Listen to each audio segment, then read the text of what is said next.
ԱՄՆ նախագահը սպառնացել է խիստ միջոցներ ձեռնարկել Իրանի դեմ, եթե իշխանությունները սկսեն սպանել ցուցարարներին։ Ըստ տեղական լրատվամիջոցների եւ պաշտոնական հայտարարությունների, դեկտեմբերի վերջին սկսված ցույցերից ի վեր զոհվել է առնվազն 21 մարդ, այդ թվում անվտանգության ուժերի աշխատակիցներ։ Սպահանում ցուցարարները հրկիզել են հեռուստատեսության եւ ռադիոկայանի շենքը։ Ինտերնետի մոնիթորինգի NetBlocks կազմակերպության տվյալներով Իրանում ինտերնետը սահմանափակված է։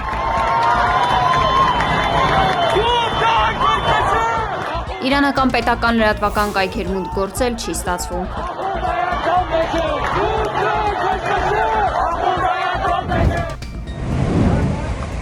Սիրիայի առողջապահության նախարարության տվյալներով Հալեպում բախումների հետևանքով զոհերի թիվը հասել է 9, իսկ վիրավորներինը 55-ի։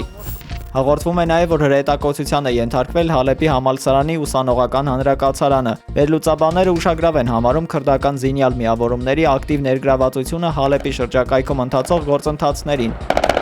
21 TV News-ին Լիբանանից մանրամասներ է պատմել Ազդակ թերթի գլխավոր խմբագիր Շահան Գանթահարյանը։ Սիրիայի մասով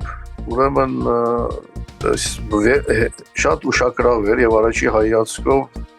քանի որ քրդական զինյալ խմբավորումների հետ է խնդիրը, մենք իրենք նաև որ հիմնականում քրդական զոնան անվտանգության կոդին հյուսային Սիրիայում է, մինչդեռ թեփքերը Հալեպի շրջակայքում են, այսինքն Թուրքիայի երկրորդ ճակատի մերձակա աշխարհագրականորեն շրջանում։ Գանթարյանի խոսքով իրավիճակը թեժանում է արտաքին ուժերի ներգրավվածության պատճառով։ Եթե ազգային էթնիկ ֆոնի վրա խնդիրը ավելի գլոբալ փորձենք դիտարկել, մենք տեսանք, որ առաջինը Ալավի ազգաբնակչության թեմ իրականացվեցին նման բախումներ, հետո դրուզների նկատմամբ, հիմա քրդերի նկատմամբ, այսինքն այստեղ նաև դարբեր երկրների շահագրգռվածության շարժարիտները դարբեր են։ Հակամարտությունում էթնիկ նոր շերտերի ներգրավումը վկայում է սիրիական ճգնաժամի կտրուկ վերափոխման եւ առավել անկանխատեսելի զարգացումների նոր փուլի մասին։ Տարածաշրջանային խաղացողների շահերի բախումը ստեղծում է մի իրավիճակ, որտեղ քաղաքական երկխոսության բացակայությունը կարող է հանգեցնել Սիրիա պետության վերջնական կազմալուծման։ Սիրիայում իրավիճակի սրմանը զուգահեռ Թուրքիայի Վան եւ Նուսայբին քաղաքներում բռնկվել են բողոքի զանգվածային ցույցեր ընդդեմ Անկարայի կողմից իսլամիստական խմբավորումներին ցուցաբերվող աջակցության։ Թուրքիան փակել է սահմանային անցակետերը, կանխելով ցուցարարների փորձերը հատել սահմանը եւ միանալ Սիրիայի հյուսիսում ընթացող մարտերին։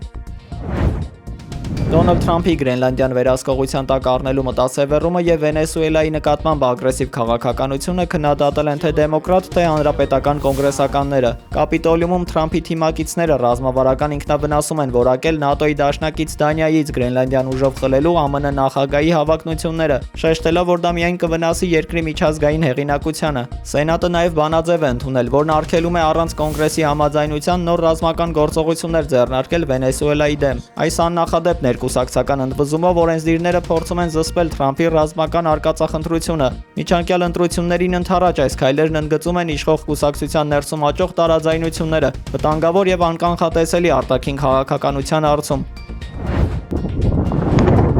Ռուսաստանի զինված ուժերը հրթիռային հարված են հասցրել Ուկրաինայի արևմուտքում ենթադրաբար օգտագործելով Օրեշնիկ հրթիռը։ Դաշնության հրթիռային հարվածներից հետո մայրաքաղաք Կիևը ամբողջությամբ հոսանքազրկվել է։ Ավելի վաղ ռազմական փորձագետ Բորիս Պաստուխովը հայտնել էր, որ հրթիռի այս տեսակը կարող է նաև միջուկային հարված հասցնել եւ այն կիրառելիս պետք է նախորոք զգուշացնել, քանի որ արձակումը հնարավոր չէ թաքցնել։ Շановні українці, українки, весь день сьогодні. Երեկ երեկոյան Ուկրաինայի նախագահ Վոլոդիմիր Զելենսկին հայտարարել էր, որ տեղեկություն ունեն, թե ռուսական կողմը պատրաստվում է գիշերը զանգվածային հարձակում իրականացնել։